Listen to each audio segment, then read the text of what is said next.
سے شروع ہو چکی ہے، 9:25 بھی ہو چکا ہے اور وہ افراد ابھی تک فرش عزا پہ تشریف نہ لا سکے۔ ان سے دستبستہ گزارش ہے کہ جلد از جلد فرش عزا پہ تشریف لے آئیں۔ لہٰذا تمام مومنین سے،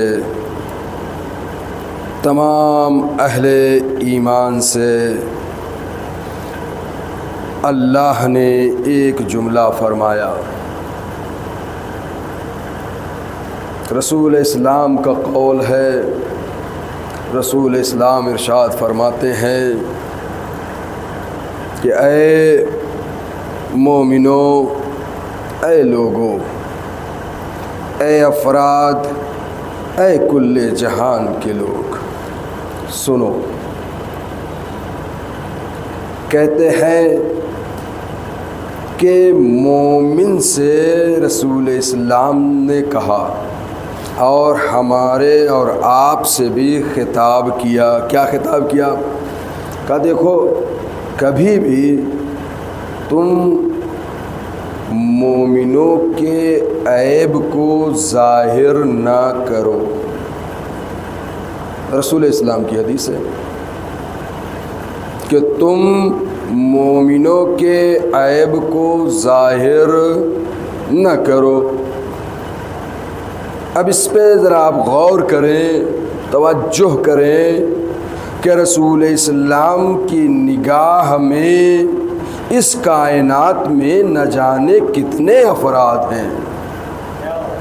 یہ نہیں کہا کہ تم لوگوں کے عیب جوئی نہ کرو،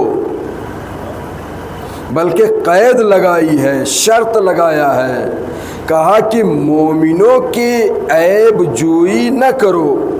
اگر کسی مومن کے اندر کوئی عیب دیکھو تو اسے ظاہر نہ کرو، دوسروں کے درمیان بیان نہ کرو۔ اگر کوئی عیب آپ نے دیکھ لیا ہے کسی مومن کے اندر تو کسی دوسرے شخص سے بیان نہ کرو۔ اللہ کے رسول فرماتے ہیں، یاد رکھو، اگر تم نے کسی دوسرے شخص سے بیان کر دیا تو یاد رکھو اللہ تمہارے عیب کو بیان کر دے گا۔ اگر تم مومنین کے عیب کو ظاہر کرو گے تو اللہ تمہارے عیب کو ظاہر کر دے گا، اور اللہ جس کے عیب کو ظاہر کر دے وہ اس دنیا میں بھی ذلیل ہوگا، آخرت میں بھی ذلیل ہوگا۔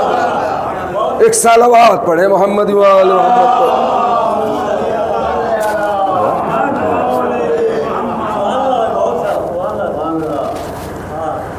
لہذا مسلسل میں اس آیت کے ضمن میں آپ کی خدمت میں معروضات پیش کر رہا ہوں۔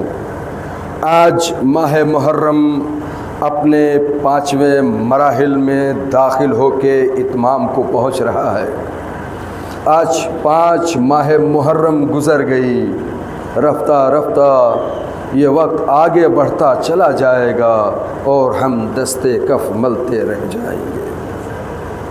کہیں ایسا نہ ہو کہ ہم سے کوئی کوتاہی ہو جائے، ہم سے کوئی کمی رہ جائے۔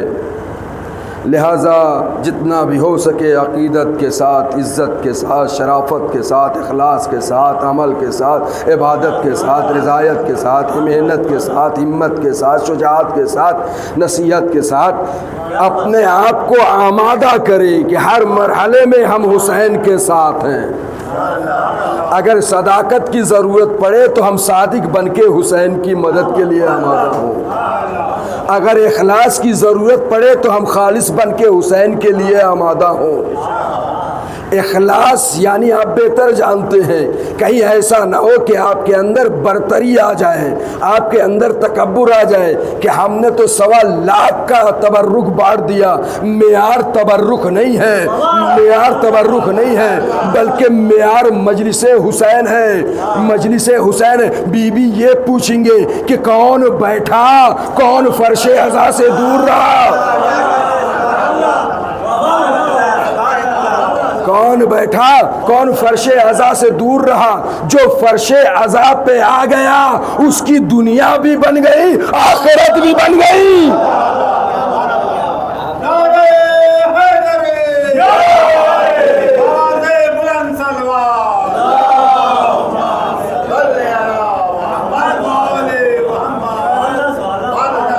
لہذا اس معیار پہ آ کے رک نہ جانا کہ ہم مجلس حسین کرا رہے ہیں۔ تبرک بانٹنا معیار نہیں ہے، تبرک تو شاید اس لیے بانٹا جا رہا ہے کہ دوسری قوموں کو فرش عزا پہ لایا جائے، دوسرے افراد کو فرش عزا پہ لایا جائے، یعنی لالچ دلائی گئی کہ وہ آئے اور مذہب حسین کو سمجھے، پیغام حسین کو سمجھے۔ یہ ہمارے اور آپ کو سمجھانے کے لیے نہیں ہے، یہ سمجھانے کے لیے نہیں ہے۔ لہذا ہر مجلس میں انسان کو خلوص سے پیش آنا چاہیے، خلوص اور خالصتاً اعمال انجام دینا چاہیے، دکھاوا نہ ہو۔ دکھاوے میں تباہی ہے، آبادی نہیں ہے۔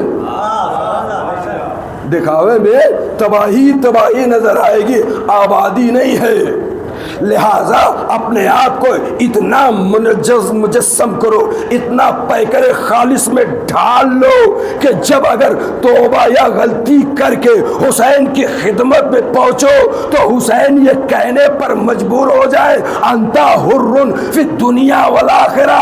اگر وہ خلوص حر والا رہا تو دنیا میں بھی آزادی کی سند ملے گی، آخرت میں بھی آزادی کی سند ملے گی۔ خلوص ہونا چاہیے۔ یہ حسین ہے، یہ فرش عزا ہے۔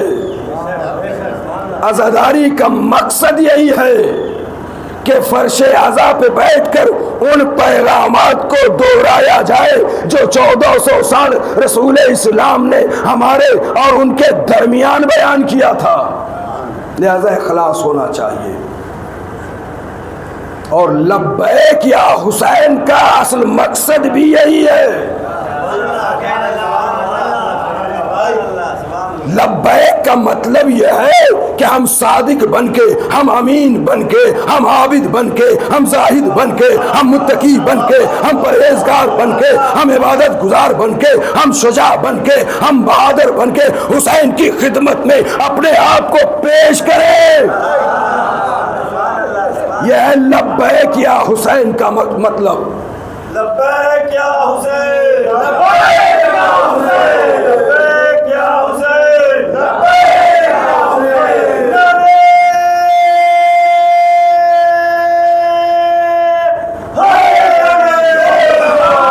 حسین، یاد رکھیے، اگر ہم شیعہ ہیں یہ ہمارے لیے فضیلت کا باب ہے۔ نہیں معلوم اللہ ہمیں کس قریے میں، کس ملک میں، کس مذہب میں پیدا کرتا۔ اسلام نے حکم دیا ہے کہ دیکھو انسان کو غور و فکر کرنا چاہیے، انسان کو عقل کا استعمال کرنا چاہیے، انسان کو بصارت کا استعمال کرنا چاہیے، انسان کو سماعت کا استعمال کرنا چاہیے۔ اگر یہ صحیح استعمال کرے گا تو حق کو تلاش کرے گا۔ شیعہ ہونا شرط نہیں ہے، بلکہ اپنی عقلوں کو استعمال کرو، اپنی فکروں کو استعمال کرو، اپنی سماعت کو استعمال کرو، اپنی بصارت کو استعمال کرو، تلاش کرو کہ مذہب حق کون ہے۔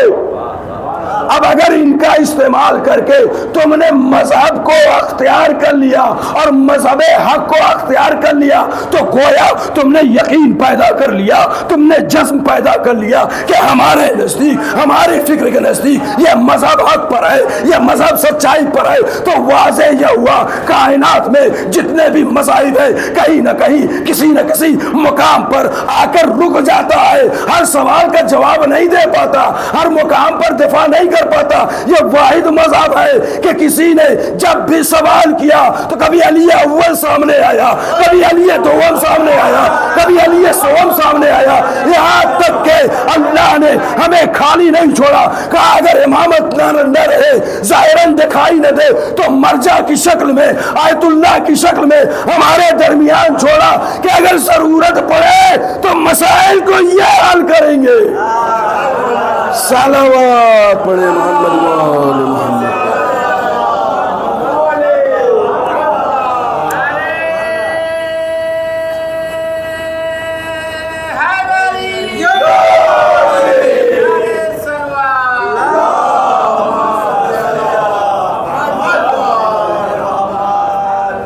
لبیک یا حسین، اس کو آپ صرف لفظ کو کی حد تک نہ رہیے کہ یا حسین یا حسین، یہ تو سبھی کہہ لیتے ہیں یا حسین، حقیقت تک جائیے۔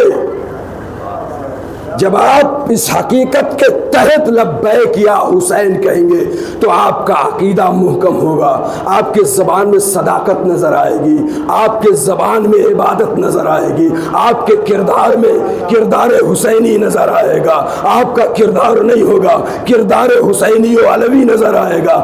آپ غور کریں لبیک یا حسین کا اصل مطلب کیا ہے۔ سنیے، اگر حسین کی راہ میں جان قربان کرنی پڑے تو قربان کر دو۔ لبیک یا حسین کا کہ بھائی لبیک یا حسین کے لیے جان کا نذرانہ پیش کرنا پڑے تو قربان کر دو، مال کا نذرانہ پیش کرنا پڑے تو مال لٹا دو۔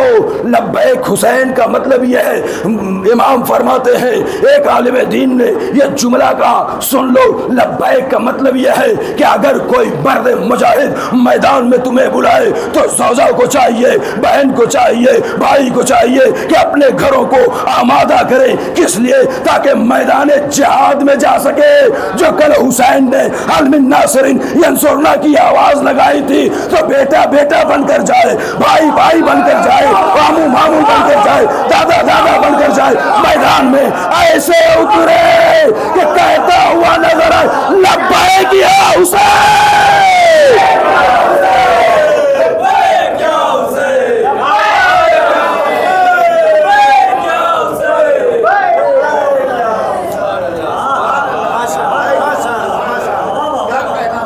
لبیک یا حسین یہ عزت چاہتا ہے، یہ شرف چاہتا ہے، یہ اعمال میں تبدیلی چاہتا ہے، یہ انسانوں کے دلوں کو جھنجھوڑتا ہے کہ کل تک ہم کیا تھے، آج ہمیں کیا بننا ہے۔ اگر زبان پر لبیک یا حسین آ گیا تو ہمارا کردار بدل جائے، ہمارا اعمال بدل جائے، ہماری فکریں بدل جائے، ہمارا شعور بدل جائے، ہمیں سماج میں رہنے کا طریقہ مل جائے، ہمیں اہل بیت سے بات کرنے کا سلیقہ مل جائے۔ اگر زبان پر لبیک یا حسین ہے، ایک صلوات پڑھے محمد وآل۔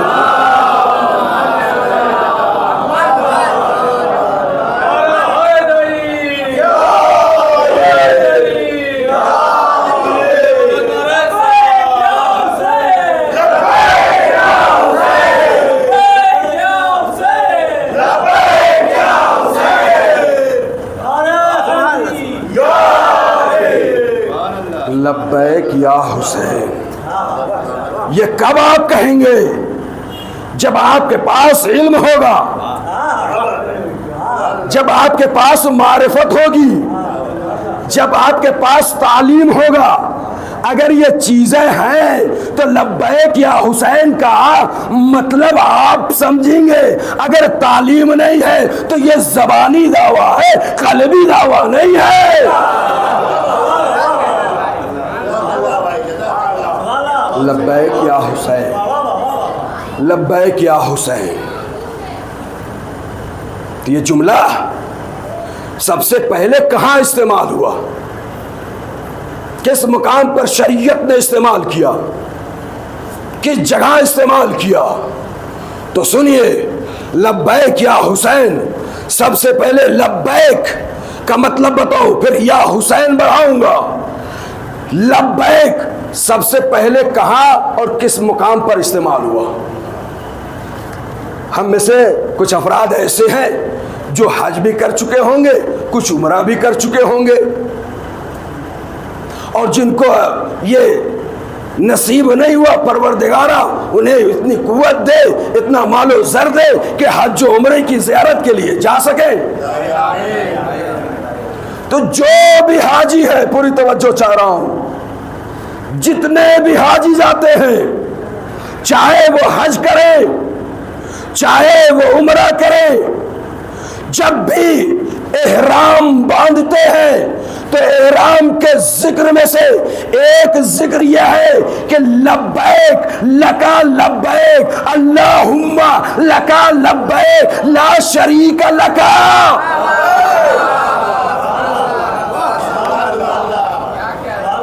یعنی مطلب کیا ہوا؟ مطلب یہ ہوا کہ اے میرے معبود، اب جو ہم نے لباس پہنا ہے یہ لباس زیادہ نہیں، دو ہی لباس ہے، یا نیچے یا اوپر، یعنی دنیا کے تمام غروروں کو ایک طرف پھینک دو، تمام چیزوں کو ایک طرف، دو لباس میں آ کر اللہ کے سامنے کھڑے ہو جاؤ۔ اور جب احرام باندھتے ہیں تو نیت کرتے ہیں، تو یاد رکھیے یہ احرام اور حج و عمرے کا سب سے بڑی فضیلت یہ ہے کہ جیسے انسان نے احرام باندھا تو وہ چیزیں جو شریعت میں حلال تھی وہ حرام ہو گئی، جو بھی صرف بعض چیزوں کے علاوہ کھانا پینا ضروریات زندگی بقیہ آپ ایک مچھر تک بھی حالت احرام میں نہیں مار سکتے، حالت احرام میں ایک مکھی کو بھی نہیں مار سکتے، خانہ کعبہ کے اطراف میں اگر کوئی پھول وغیرہ بھی لگا ہو تو اسے بھی نہیں توڑ سکتے۔ تو اب اللہ نے کہا کہ اس لفظ کو تمہیں اس مقام پر استعمال کرنا ہے، لبیک اللہم لبیک لکا لبیک لا شریک لکا۔ کیا مطلب؟ اے معبود تو جو کہے گا ہم قبول کریں گے۔ لبیک یعنی قبول کرنا، لبیک یعنی اپنے آپ کو تسلیم کر دینا، لبیک یعنی ہر بات ماننا، لبیک یعنی اطاعت کرنا، لبیک یعنی پیروی کرنا، لبیک یعنی پیچھے پیچھے چلنا، لبیک یعنی عبادت کرنا، لبیک یعنی راہ مستقیم پر چلنا، لبیک یعنی صراط مستقیم، لبیک یعنی علی، لبیک یعنی حسین، لبیک یعنی حسن، لبیک یعنی جعفر صادق، محمد باقر، محمد المختار وبعلي الكرار وبفاطمة ابنة الأطهار، نحن قوة محمدية علوية فاطمية حسنية حسينية سجادية باقرية جعفرية كاظمية رضوية جوادية هادمية عسكرية مهدوية لندركة وزينبية.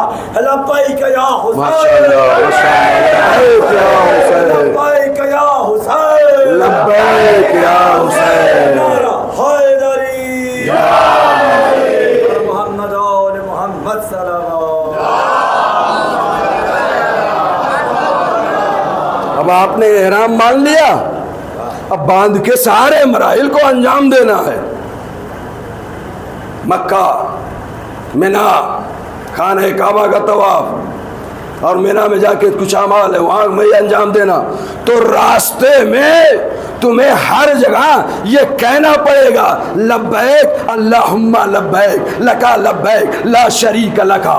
معبود تو ہی تو ہے، تیرے علاوہ کوئی اور نہیں ہے، معبود تیرے علاوہ کوئی اور نہیں ہے، فقط تو ہی تو ہے، تیری اطاعت میں ہم اپنے سر کو جھکا دیتے ہیں۔ لیکن مجھے اسی دو مقام پر ملا، کہ اعمال کرتے رہو، حج کے اعمال ہو یا عمرے کے اعمال ہو، ہر جگہ تم لبیک لکا لبیک کہتے رہو، لیکن دو جگہ مجھے ایسا ملا کہ جہاں اللہ نے کہا تھوڑی دیر کے لیے خاموش ہو جاؤ، تھوڑی دیر کے لیے لبیک لکا لبیک لا شریک لکا لبیک نہ کہنا، کہا جب تم طواف کر رہے ہو خانہ کعبہ کا تو لبیک لکا لبیک کہنے کی ضرورت نہیں ہے، تم وہاں پہنچ گئے جو مرکز ہے،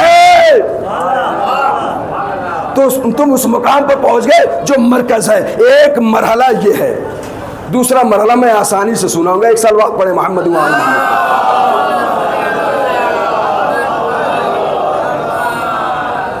اب مجھے نہیں معلوم اللہ نے کیوں کہا کہ یہاں تھوڑی دیر کے لیے رک جانا، طواف کرتے رہنا، ذکر کرنا، تھوڑی دیر کے لیے رک جانا، مجھے نہیں معلوم کیوں کہا، لیکن اتنا تو ہے کہ لا شریک لکا، معبود تیرے علاوہ کوئی اور نہیں ہے، یعنی وحدانیت کو پہنچانے والا، رسالت کو لوگوں تک پہنچانے والا اسی خانہ کعبہ میں آنے والا ہے۔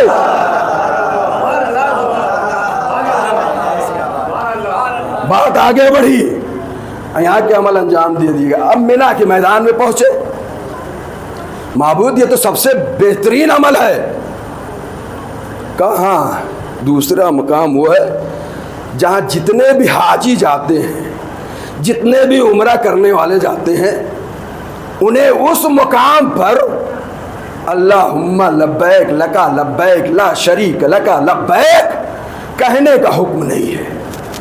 کہا وہ کہاں ہے؟ پوری توجہ چاہتا ہوں، شرعی حکم ہے، آپ تک پہنچانا چاہ رہا ہوں۔ کہا وہ کہاں ہے؟ کہا وہ مینا کا میدان ہے اور 3 ستون لگے ہوئے ہیں، 3 ستون لگے ہوئے۔ دیکھیے میں اپنے لفظوں میں کہوں، ایک سلوات پڑھے محمد والے۔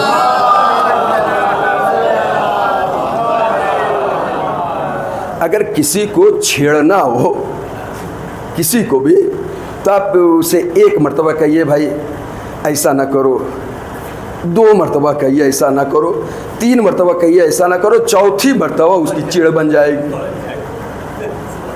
مثلاً ایک صاحب تھے، انہوں نے کہا کہ آپ مثلا ایران جا رہے ہیں، تو جب جا ہی رہے ہیں تو ہمارے بیٹے صاحب بھی رہتے ہیں، ان سے آپ جو ہے کہیے گا کہ جو آپ نے پاسپورٹ بھروایا تو وہ پاسپورٹ ابھی تک آیا نہیں ہے، تو آپ پیگیری کریں، معلوم کیجئے کہاں ہے۔ تو صاحب جب وہاں ملے تو پہلی محرم کو گئے، ان سے پوچھا، کہا بھائی آپ کے والد صاحب نے یہ کہا ہے۔ پھر تیسری محرم کو ملے، کہا آپ کے والد صاحب نے یہ پوچھا ہے۔ پھر 8ویں محرم کو ملے، کہا آپ کے والد صاحب نے یہ کہا ہے۔ اب تو اپنا اپا کھو دیا، بکھر گئے، تو یہ ہے چھیڑنا۔ تو اب جو بھی حاجی جاتا ہے، جو بھی عمرہ کرتا ہے، اپنے ہاتھوں میں کنکڑیاں اٹھاتا ہے، بڑے شیطان کو، چھوٹے شیطان کو، مجلے شیطان کو کنکڑیاں مارتا ہے۔ اگر کنکڑی نہ لگے تو لگاؤ، اس وقت تک مارتے رہو جب تک کنکڑیاں لگ نہ جائے۔ اور اس کے بعد یہاں تک نہیں روکا، کہا دیکھو تھوڑا آرام سے یہاں پر رکھو، نشانہ لو، رکھو نشانہ لو، اور صحیح جہاں جا کے لگنا چاہیے۔ تو اب وہ حاجی یا عمرہ کرنے والا انگلیوں پر رکھتا ہے، 1 مرتبہ مارا، 2 مرتبہ مارا، 3 مرتبہ مارا، یعنی بار بار کنکڑیاں مار کے ہم یہ بتاتے ہیں کہ یہ وہ شیطان ہے جو ایک امر الہی کا انکار کیا تھا۔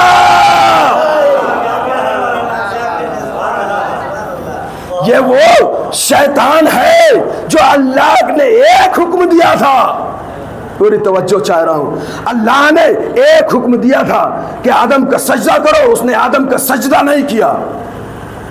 میں تفصیل میں نہیں جاؤں گا، آدم کا سجدہ نہیں کیا۔ کیوں نہیں کیا؟ کیونکہ اس کے اندر تکبر پیدا ہو گیا۔ تکبر کیوں ہوا آیا؟ کہا اس لیے آیا کہ اس نے کہا انا افضل، میں اس سے افضل ہوں، میں اس سے افضل ہوں۔ افضل کبھی مفضول کے نیچے نہیں آتا، میں افضل ہوں۔ میں سب سے بلند ہوں، میں سب سے بالا ہوں، میری خلقت آگ سے ہوئی ہے، ان کی خلقت مٹی سے ہوئی ہے، آگ ہمیشہ اوپر کی طرف جاتی ہے، زمین ہمیشہ نیچے کی طرف جاتی ہے۔ میں شیطان سے کہوں جو اوپر چلی جائے وہ ختم ہو جاتی ہے، لیکن زمین ایک ایسی چیز ہے، اتنی امین ہے، اتنی امین ہے، اگر ایک دانہ دو گے تو 70 دانہ بنا کے دے گی۔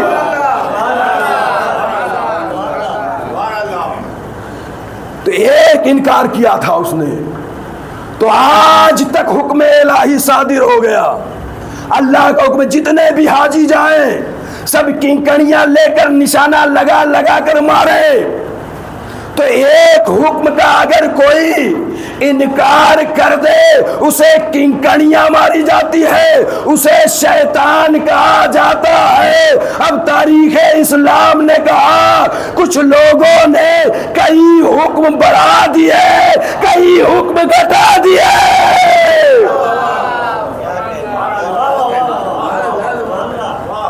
جنہوں نے بڑھایا وہ بھی حکم خدا کی خلاف ورزی، جس نے گھٹایا وہ بھی حکم خدا کی خلاف ورزی۔ تو جیسے وہ شیطان جو منا کے میدان میں مارا جاتا ہے، ویسے ہی بڑھانے والا گھٹانے والا شیطان بھی اسی کنکری کے لائق ہے۔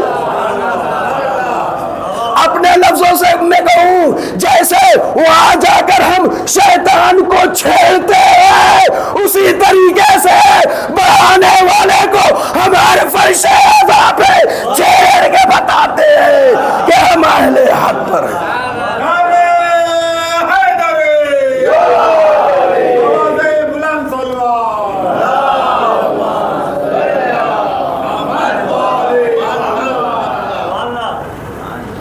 وقت ختم ہو گیا،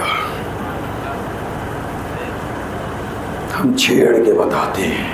دو حکم ہیں، دو جگہ ہیں، اللہم لبیک لکا لبیک۔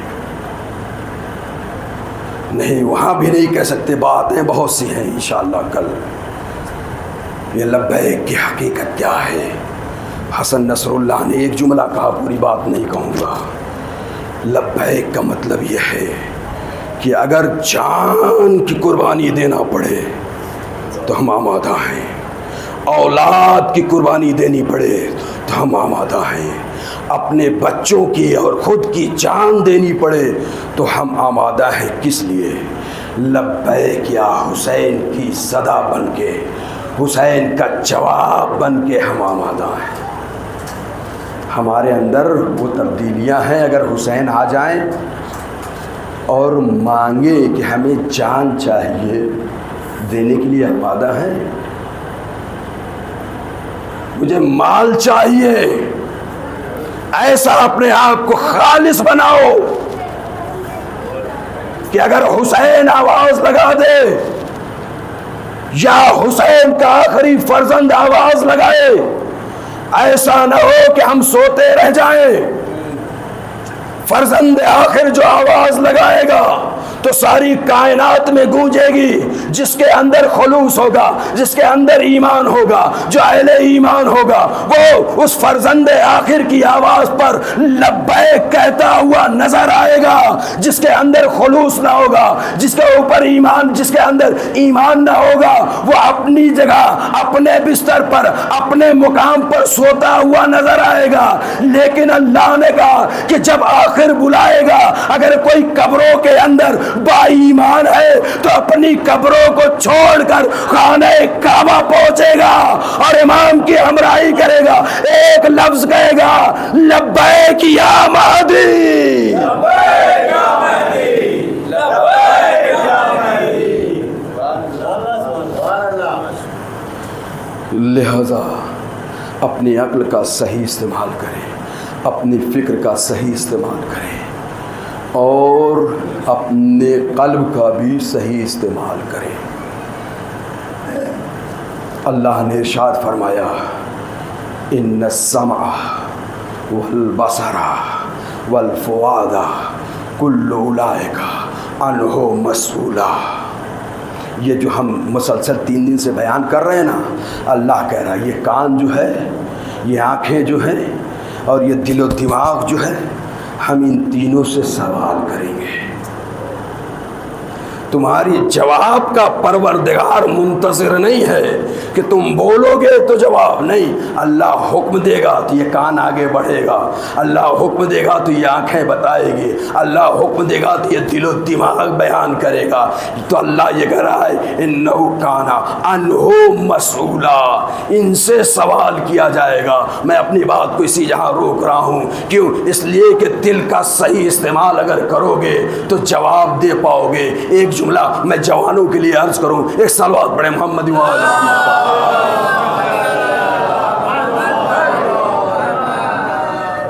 سوال پروردگار آپ کی کانوں سے بھی کرے گا, آپ کے دل سے بھی کرے گا, اور آپ کے آنکھوں سے بھی سوال کرے گا.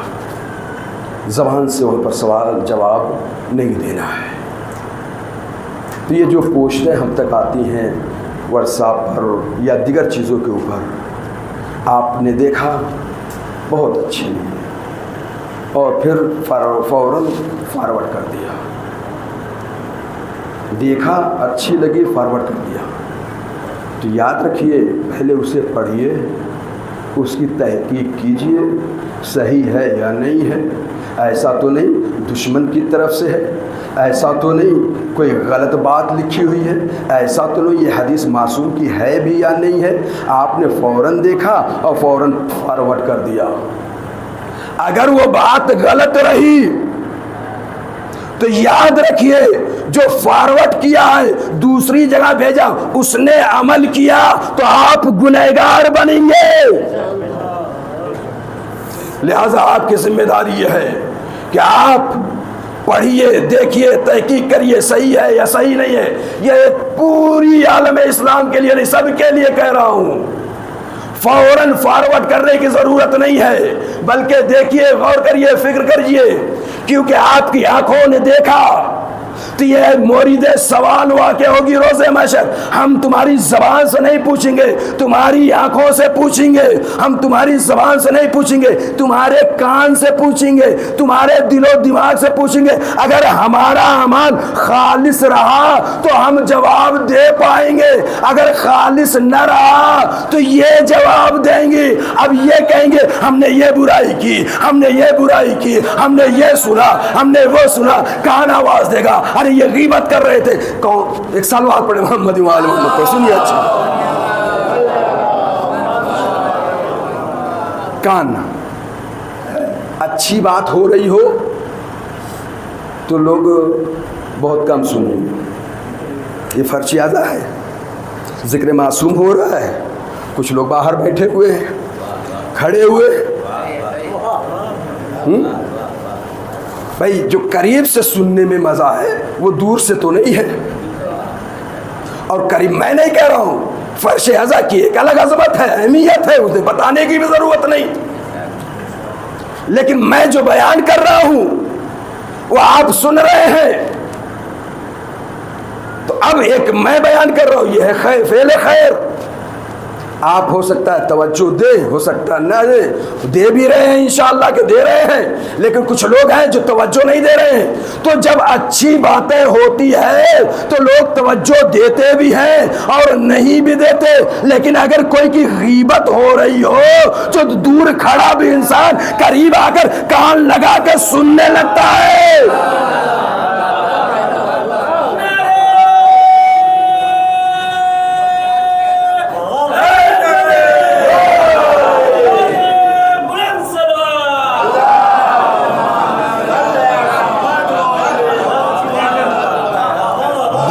کھڑا ہو تو سننے کے لیے آ جاتا ہے کہ آخر کس کی بات ہو رہی ہے. جبکہ اللہ نے فرمایا غیبت کرنے والا, غیبت سننے والا دونوں جہنمی ہیں.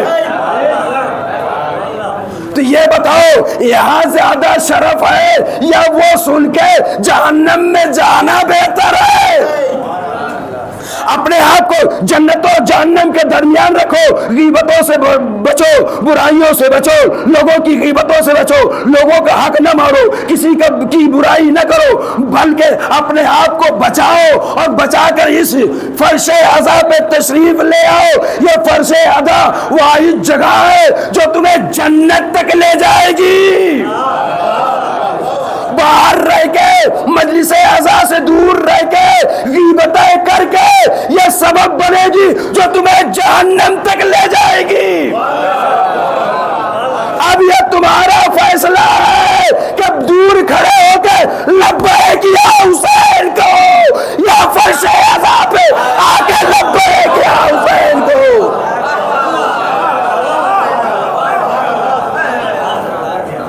بھائی اب دور سے لبیک یا حسین کہو گے تو دور والی آواز پہنچے گی, اگر قریب سے کہو گے تو قریب والی پہنچے گی. اس کا مطلب یہ ہوا کہ اللہ قربت چاہتا ہے, جو قریب ہوگا وہ پہلے پہنچیں گے, جو دور ہوگا وہ بعد میں پہنچیں گے. جو دور ہوگا وہ بعد میں پہنچیں گے. ہو سکتا ہے پہنچ سکے نہ پہنچ سکے, ہو سکتا ہے پہنچ سکے یا نہ پہنچ سکے, پہنچ سکے یا نہ پہنچ سکے. حسین نے ایک جملہ لکھا تھا خط میں, حبیب حبیب دیکھو میں نرگہ آدھا میں گر گیا ہوں, ہماری مدد کر سکتے ہو تو آ جاؤ.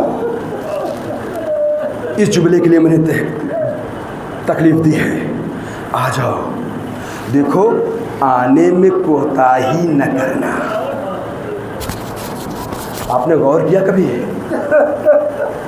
کہیں حبیب ایسا نہ ہو کہ تم کوفہ میں رہ جاؤ. سفر ہے کوفہ سے کربلا تک کا 83 کلومیٹر یا 80 کلومیٹر, اتنی دور سے کربلا آنا ہے. حسین نے تاکید کی ہے حبیب کوتاہی نہ کرنا. حسین یہ بتانا چاہتے ہیں تم مجلس حسین کر رہے ہو, تم عزائے حسین کر رہے ہو, دیکھو کوئی کوتاہی نہ رہ جائے, محرم ختم ہو جائے اور تم کوتاہیوں میں رہ جاؤ. حبیب کوئی کوتاہی نہ رہ جائے, کوئی کمی نہ, جلدی کرنا, جتنی جلدی ہو سکے اپنے آپ کو کربلا کے میدان میں پہنچا دینا. حبیب نے بہت جلدی کیا تو 6 یا 7 محرم کو پہنچے. بس سزادارو, آج مجھے زینب کے 2 نونہال کا مصائب پڑھنا ہے. 5 محرم ہو گئے, جناب زینب اپنے بیٹے اون محمد کو آمادہ کیا. کس کے لیے؟ میدان جنگ کے لیے. اور ایک جملہ کہا,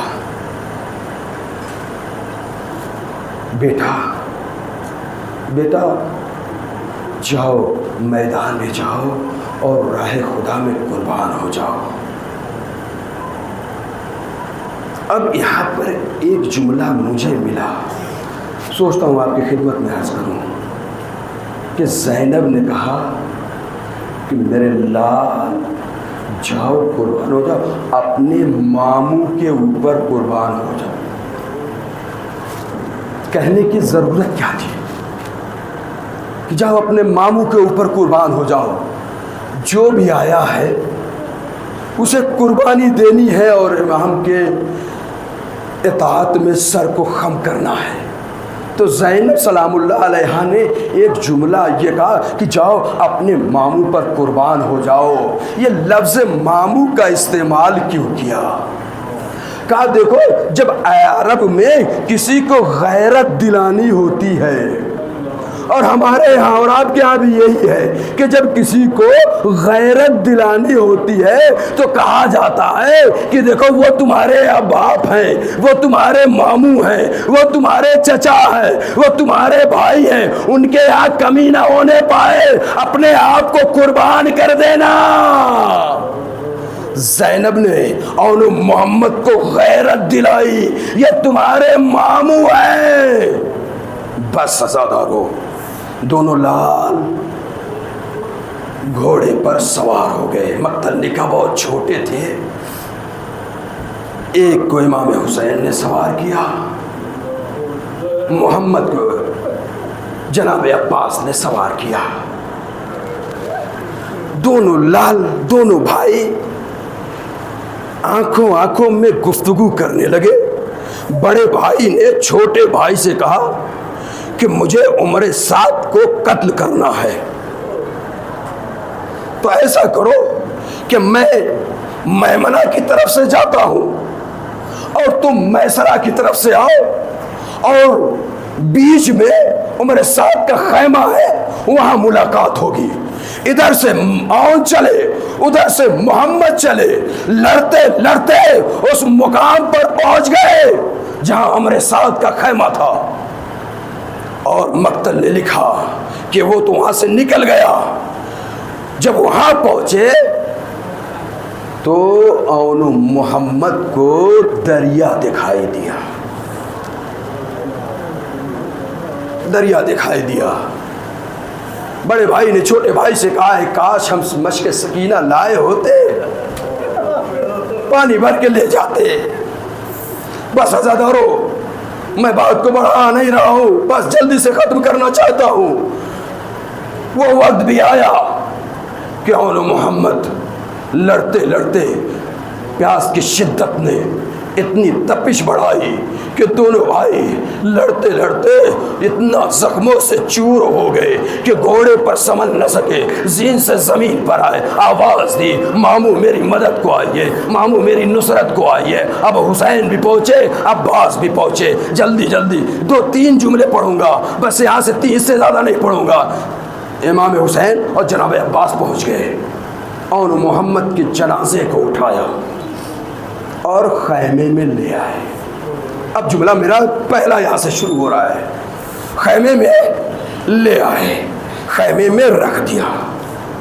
ابھی تک جتنے بھی جنازے آئے تھے سارے جنازوں میں جناب زینب آگے بڑھ کر استقبال کرتی تھی، لیکن جب یہ 2 جنازہ آیا تو زینب نظر نہ آئی. ام لیلہ نے کہا ارے زینب کہاں ہے؟ زینب کہاں ہے؟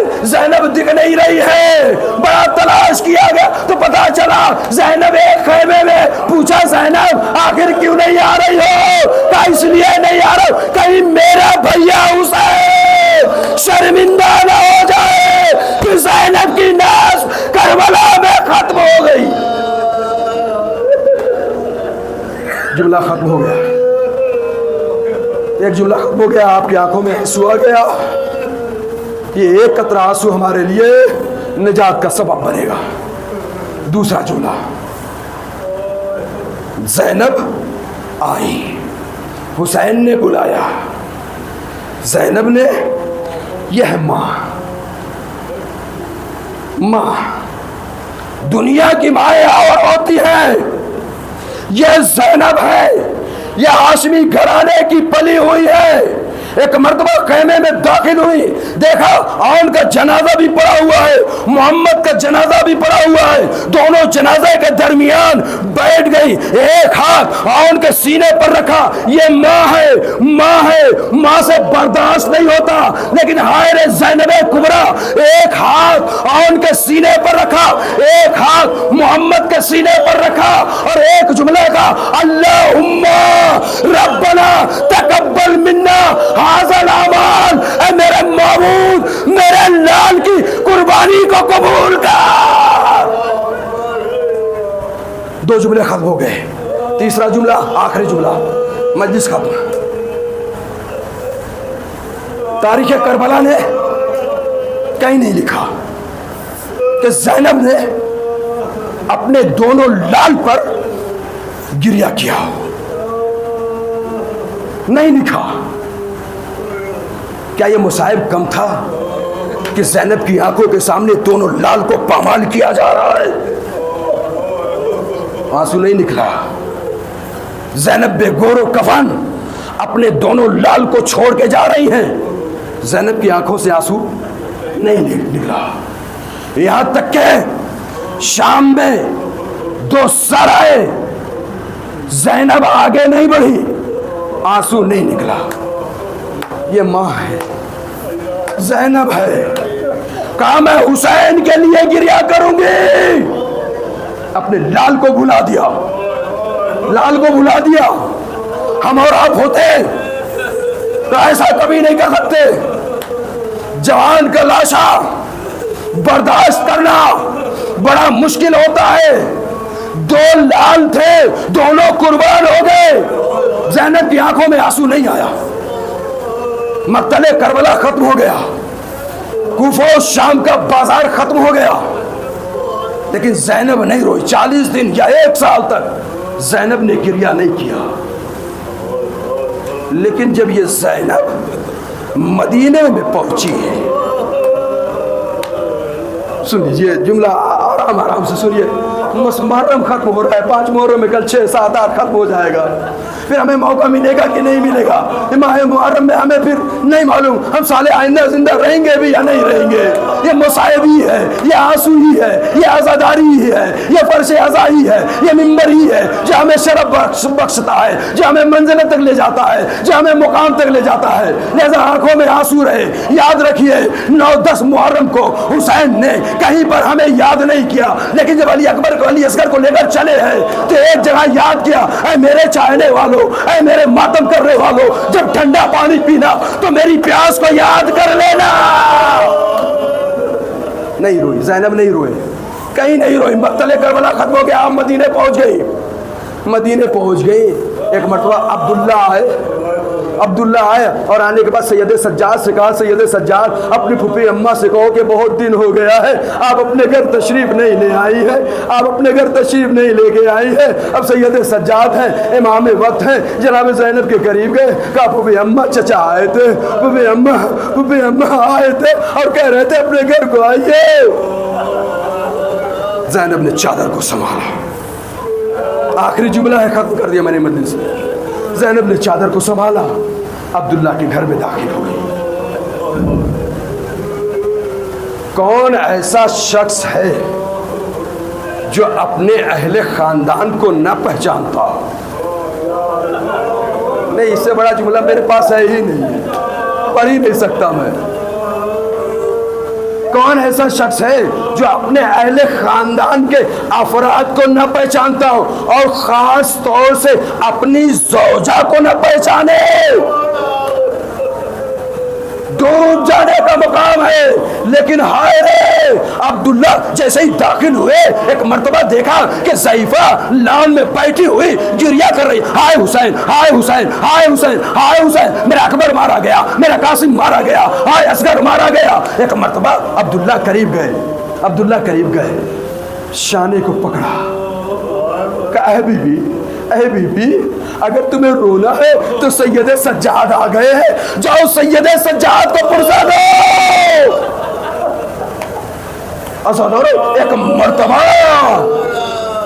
جناب زینب نے اپنے چہرے کو اٹھایا, عبداللہ کی طرف دیکھا. عبداللہ نے جناب زینب کو دیکھا. مجھے نہیں معلوم پہچانا یا نہیں پہچانا, لیکن مقتل نے یہی لکھا کہ اے بی بی جہاں رونا چاہیے وہاں چلی جاؤ, سید سجاد وہاں ہے. اس سے تو مطلب یہی نکلتا ہے کہ عبداللہ نے پہچانا نہیں. جیسے ہی یہ جملہ کہا, ایک مرتبہ زینب نے کہا عبداللہ تم نے بھی نہیں پہچانا. اب اس مقام پر آخری جملہ میں نے ختم کر دیا, میں نے مجلس ختم کر دیا. اس مقام پر جب عبداللہ اور جناب زینب بیٹھے, عبداللہ نے پوچھا میں نے 2 لال بھیجے تھے, آنو محمد کیسی جنگ کی, فرزند ہے نا, کیسی جنگ کی. اب جناب زینب نے بتانا شروع کیا کہ تمہارے بیٹے تھے, انہوں نے اپنے ماموں پر اپنی جانیں قربان کر دی, دریا کی ترائی تک پہنچ گئے تھے, میمنہ و میسرہ کو چیرتے ہوئے پہنچے تھے. ختم کر دیا ہم نے, بیان کر رہی تھی جناب زینب. اب جو بیان کیا ہے نا کا تاریخ کربلا میں, زینب کہیں نہیں روئی. اب جو عبداللہ سے بیان کیا ہے تب زینب رونے لگی. آنو محمد کا مسلح یاد آیا, آنو محمد کا امامہ یاد آیا. ایک جملہ بغیر کہے نہیں رہوں گا. خدا دادی ہے۔ اللہ، جناب زینب آخر اپنے لال پر گریا کیوں نہیں کر رہی تھی؟ کم سے کم حسین کا ایک فرزند زندہ تھا، سید سجاد۔ زینب نے اپنے لال کے اوپر گریا نہیں کیا، بلکہ بتایا سید سجاد ہم حسین پر رونے کے لیے آئے ہیں۔ بس ختم ہو گئی مجلس۔ زینب نے گریا نہیں کیا۔ کب روئی ہے؟ جب چھوٹے چھوٹے مسلح دیکھے، امامہ دیکھا، حجرہ دیکھا، تو اب محمد یاد آئے، اور محمد یاد آ گئے، رویا نہیں تھا۔ اور عبداللہ پوچھتے جا رہے تھے، یہ بتاؤ بی بی میرے لال نے کیسی جنگ کی، کیسے گئے، کس طریقے سے حملہ کیا، کیسے دشمنوں کو شہید کیا۔ اب جناب زینب فضائل بیان کر ختم کر دیا۔ جناب زینب فضائل بیان کرے، میرے دونوں لال مقتل میں پہنچے، یزیدیوں کو فنار کیا، یزیدیوں کو قتل عام کیا، شہید مار ڈالا۔ اور بیان کرتے کرتے نہ سن سکو گے جملہ، بیان کرتے کرتے داد شجاعت زینب بیان کرتے کرتے دونوں ہاتھ اٹھ گئے، دونوں ہاتھ اٹھ گئے، قیامت گزر گئی۔ ہاتھ اٹھے، کپڑا ہٹا، عبداللہ کی نگاہ گئی، عبداللہ کی نگاہ گئی۔ ایک مرتبہ عبداللہ نے دو بیوی کے بازوؤں کو دیکھا، بیوی کے کلائی کو دیکھا، زمین پر بیٹھے پھر کھڑے ہو گئے، پھر بیٹھے پھر کھڑے ہو گئے، پھر بیٹھے پھر کھڑے ہو گئے۔ ارے غیرت بنی ہاشم تھی۔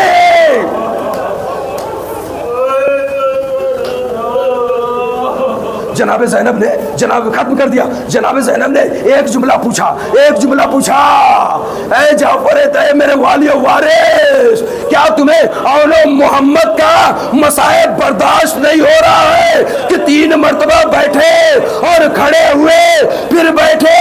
کہا نہیں شہزادے، میں تو یہ دیکھ رہا ہوں تمہاری کلائیوں پر یہ نشان کیسا، پر نشان کیسا۔ اب زینب کیا کہے؟ اے عبداللہ، کربلا سے کوفہ، کوفہ سے شام، بے مکنو چادر مجھے پھرایا گیا۔ اللہ لعنت اللہ علی قوم الظالمین، رزن بقضائہ تسلیما لامر ماتم حسین۔